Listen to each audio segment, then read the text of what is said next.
प्रभात खबर की ओर से आपका अभिवादन। मैं हूं अजय कुमार और आप देख रहे हैं हमारा खास कार्यक्रम आपातकाल के 50 साल। इस कार्यक्रम की 25वीं कड़ी लेकर हम आपके बीच हाजिर हैं और 24-25 जून 1975 यानी 50 साल पहले देश के अखबारों में क्या कुछ खबरें छप रही थी और उसके जरिए जानने की कोशिश करेंगे कि उस समय जो राजनीतिक माहौल था वह उसकी दिशा किस तरफ जा रही थी। 24 जून को न्यायालय से, सुप्रीम कोर्ट से श्रीमती गांधी को एक बड़ी जीत मिली, जिसमें न्यायालय ने श्रीमती गांधी को सशर्त स्थगनादेश दे दिया था इलाहाबाद हाई कोर्ट के फैसले के खिलाफ, जो उसमें बाध्यता थी कि 20 दिनों के भीतर ये जा सकती हैं सुप्रीम कोर्ट। तो सुप्रीम कोर्ट ने ये कह दिया कि आप पद पर, स्थगनादेश का मतलब होता है कि आप पद पर तब बनी रह सकती हैं जब तक कि अंतिम फैसला इस पर नहीं होता है। तो इस तरह से श्रीमती गांधी को कोर्ट से एक बहुत बड़ी जीत मिली थी, लेकिन विपक्ष आमदा था उनके इस्तीफे को लेकर और सत्याग्रह करने का ऐलान हो चुका था ये। और कांग्रेस के भीतर भी जो युवा तुर्कों का एक गुट था जिसको लीड कर रहे थे चंद्रशेखर,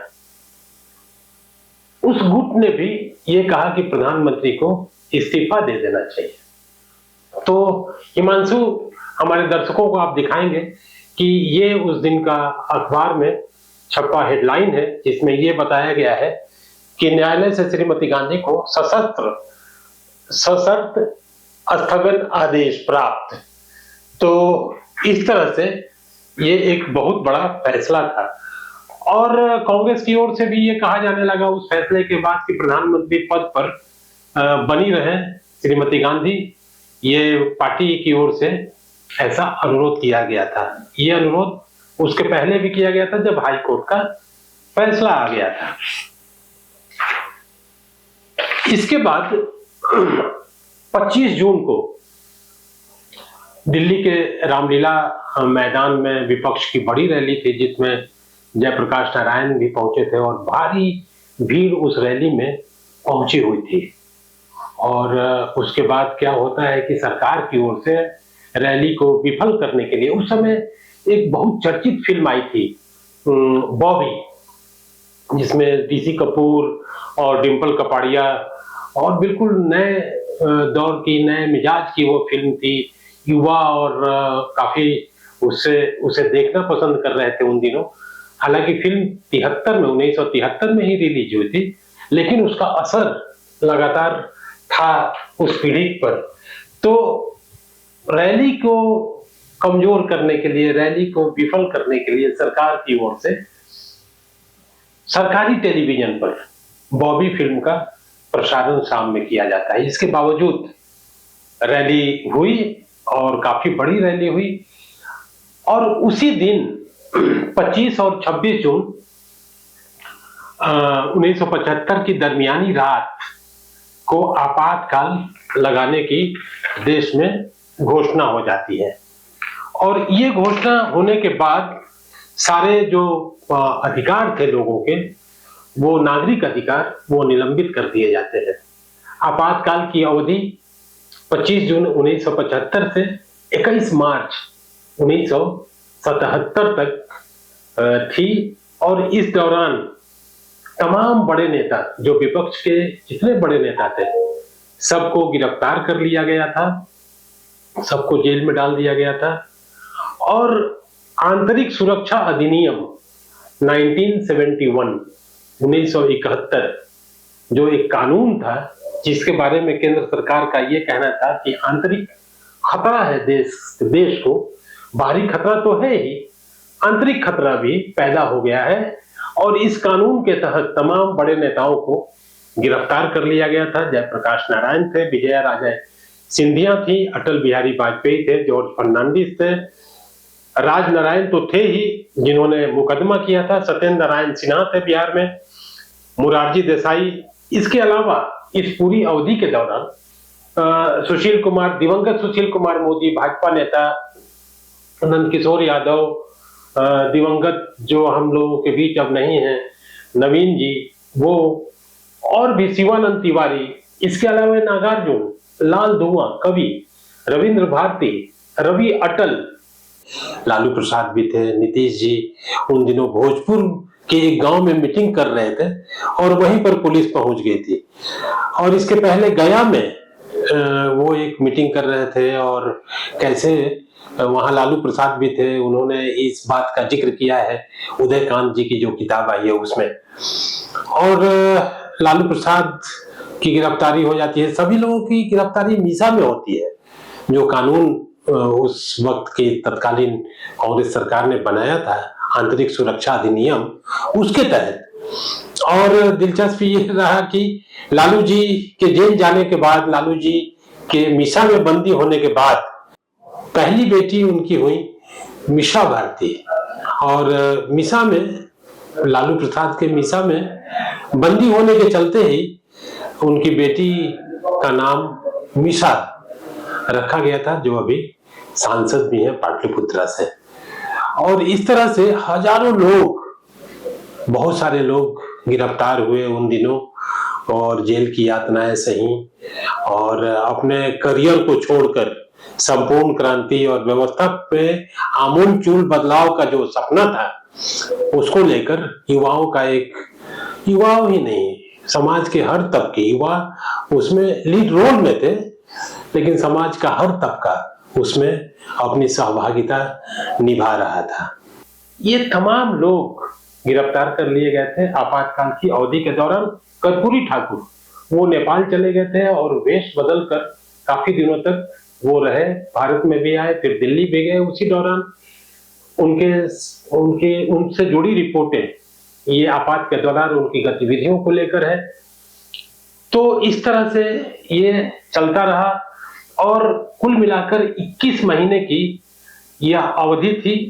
और उसी दौरान चुनाव होता है देश में, लोकसभा के चुनाव होते हैं और कांग्रेस का एक तरह से उत्तर भारत में खास तौर से सफाया हो जाता है, दक्षिण भारत में जबकि उसकी उपस्थिति रहती है। तो हालांकि वो सरकार भी, जो नई सरकार भी थी, वो बहुत ज्यादा दिन चली नहीं, उसके बाद की कहानी आप सबको मालूम है। तो हम लोग लौटते हैं और अपने साथी हिमांशु से अनुरोध करेंगे कि आपातकाल जो लगा और उसके बारे में जो उस दिन के अखबारों में, ये दरअसल 27 तारीख के अखबार में ये खबर छपी है। राष्ट्रपति श्री अहमद द्वारा देश में आपात स्थिति की घोषणा। हुआ ये कि 25 और 26 जून की रात में, दरमियानी रात में, 25 जून की देर रात में आपातकाल की घोषणा की गई उसके प्रभाव से।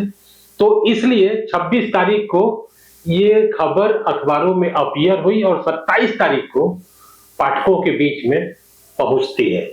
तो इसलिए हम लोगों ने ये तय किया कि जो 25 तारीख आपातकाल लगाने की, घोषित करने की जो तारीख थी, उसी दिन से हम लोग उस दिन को ही अपनी 25वीं कड़ी को समापन भी कर देंगे। इधर क्या होता है कि जो कांग्रेस के भीतर जो युवा तुर्क नेताओं का जो एक ग्रुप था, उनको दल से निकाल दिया गया और उस खबर में यह बताया गया है कि कांग्रेस अध्यक्ष देवकांत बरुआ ने आज भूतपूर्व मंत्री श्री मोहन धारिया, युवा तुर्क नेता चंद्रशेखर सहित 6 संसद सदस्यों को दल से निलंबित कर दिया है। अन्य सदस्य जिन्हें निलंबित किया गया है उनके नाम इस प्रकार है: कृष्णकांत, रामधन, शंभुनाथ, श्रीमती लक्ष्मी फातमी। चंद्रशेखर कांग्रेस कमेटी के सदस्य हैं और श्री रामधन संसदीय दल के सचिव हैं। तो इस तरह से कांग्रेस के भीतर भी काफी रस्साकसी शुरू हो गई थी और उसके बाद जगजीवन राम भी बाहर आ जाते हैं पार्टी से और उसमें काफी उथल पुथल भरा हुआ दौर, वह माहौल। और लोकतंत्र को बचाने की एक तरफ लड़ाई लड़ी जा रही थी और दूसरी ओर सत्ता पक्ष की ओर से ये कोशिश हो रही थी कि श्रीमती गांधी अपने पद पर बने रहे। और तमाम अखबारों में मैं देख रहा था, इतने सारे कटिंग्स मेरे हाथ में है कि हर दिन 27 तारीख 28 तारीख आपातकाल जिस दिन घोषणा हुई रात में 25 जून को, उसके बाद से ही गिरफ्तारियों का दौर शुरू हो जाता है। वो 26 तारीख 27 तारीख 28 तारीख और लगातार पकड़े जाते रहे। अगले 21 महीने तक लोगों की अलग अलग राज्यों में जो संपूर्ण क्रांति आंदोलन, जो जेपी मूवमेंट से जुड़े हुए लोग थे, जैसे ये देखें आप, बिहार बंद विफल, अब तक 145 गिरफ्तार, गृह सचिव आर.एन. दास की उक्ति। और ये इसमें बताया गया है कि कहां कहां कितने लोग गिरफ्तार हुए हैं, पटना, रांची, हजारीबाग, सिंहभूम और सभी जिलों के बारे में ये बताया गया है कि किन जिलों से कितने लोगों को गिरफ्तार किया गया है। श्री दास ने बताया कि 27 जून को साहेबगंज में ट्रेन रोकने की कोशिश की गई थी। मोकामा हाथीदह के बीच रेलवे की टेलीफोन लाइन काट दी गई थी, किंतु उसकी भी मरम्मत कर दी गई है। बख्तियारपुर में ट्रेन का वैक्यूम काट दिया गया था, किंतु दास ने बताया कि जहां भी घटनाएं हुई हैं उनमें भीड़ का हाथ नहीं था, बल्कि उपद्रवी तत्वों द्वारा तोड़फोड़ करने की कोशिश की गई है। सत्ता और शासन की एक ही भाषा होती है और जनता को भी, आम लोगों को भी, जो अपनी मांग, अपनी जायज मांग और अपनी रोजमर्रे की तकलीफों को लेकर जब निकलती है तो शासन का यही रवैया होता है। तो ये था हमारा 25वां एपिसोड आपातकाल के 50 साल के तहत। और इस एपिसोड को, इस कार्यक्रम को, इस खास श्रृंखला को हम यहीं समाप्त करना चाहेंगे। और इस दौरान 1 जून से लेकर 25 जून तक 50 साल पहले देश में जो कुछ हुआ, अखबारों के जरिए हमने लाने की कोशिश की। हम आपसे दरखास्त करेंगे, गुजारिश करेंगे कि हमारे इनबॉक्स में जाकर इस कार्यक्रम के बारे में जरूर अपनी राय दें, ताकि हम अपने कार्यक्रमों को और बेहतर और समृद्ध कर सके। एक बात और कि बिहार में इस साल अभी चुनाव होने वाले हैं कुछ ही महीनों में, और हम लोगों ने शुरू किया है बिहार चुनाव से जुड़ी दिलचस्प कहानियां। तो आजादी के पहले 1937 और 46 में जो 2 चुनाव हुए थे, उसके बारे में हम लोगों ने आपसे चर्चा की है। अब आजादी के बाद 1951 और 52 के चुनाव में क्या कुछ हुआ था, 51-52 का वो पहला चुनाव था, क्या कुछ हुआ था, उसकी कथाएं, उसकी कहानियां लेकर तीसरे एपिसोड में हम हाजिर होंगे। तब तक दीजिए हमें इजाजत। और हाँ, आपसे एक और अपील कि आप हमारे कार्यक्रम प्रभातखबर.com से, प्रभात खबर डिजिटल से आप जुड़े रहें। बहुत बहुत धन्यवाद, शुक्रिया, नमस्कार। प्रभातखबर.com, विश्वास वही, रफ्तार नहीं।